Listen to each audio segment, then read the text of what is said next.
Hello, ladies. Hello. Can I tell you about my Mr. Wonderful?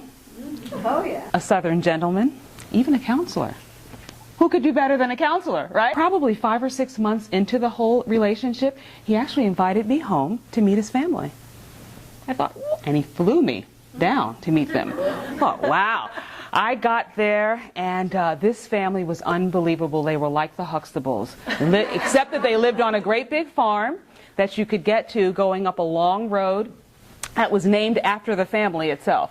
It was amazing. Suddenly, Mr. Wonderful was a little uncomfortable. I had no idea why, but I could tell he was a little antsy.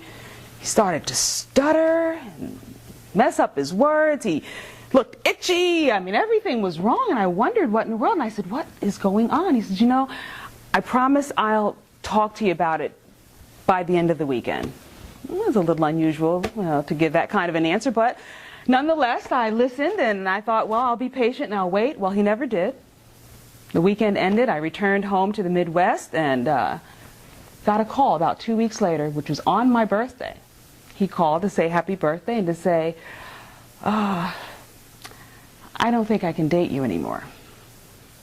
And I'm thinking, well, this wouldn't be the first time something like this has happened. Let me maintain my civility. And just went on. I said, well, what's going on? He said, well, it's just that I've always, don't get me wrong. And he kept interrupting himself. You're a very nice girl, godly girl.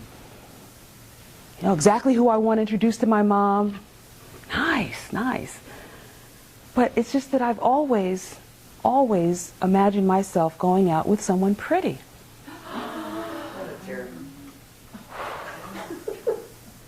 Ladies, I was devastated. I had to be pretty. I wanted to be adorable to somebody. I wanted someone to feel like, oh, I'm so proud to be with her.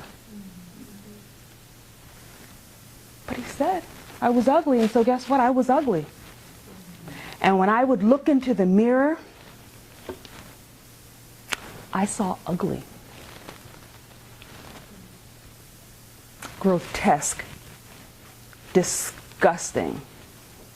And I couldn't get away from the ugly. I started to dim all the lights in my apartment. I took away every mirror that didn't have to be on the wall because it was nailed to the wall. And I lived like that in darkness 3 years. 3 years.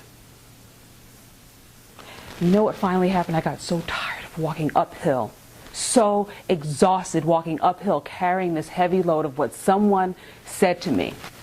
Didn't matter that he was a jerk, but that's what he said to me, and therefore I was precisely what he said I was. And when I got so tired one day, the Lord gave me Psalm 139:14. I am fearfully and wonderfully made. Yes. And I had to claim that as the very word of God that would define me, and not the words of a stupid jerk. Yeah. I would believe what God said and not what man said. Yeah. And when people walked by my apartment door, I'm sure they wondered sometimes what in the world I was doing inside. I'm fearfully and wonderfully made. Fearfully and wonderfully made. Fearfully and wonderfully made. Fearfully and wonderfully made. Say it with me. Fearfully and wonderfully made. Thank you. I'm Sherry Boykin.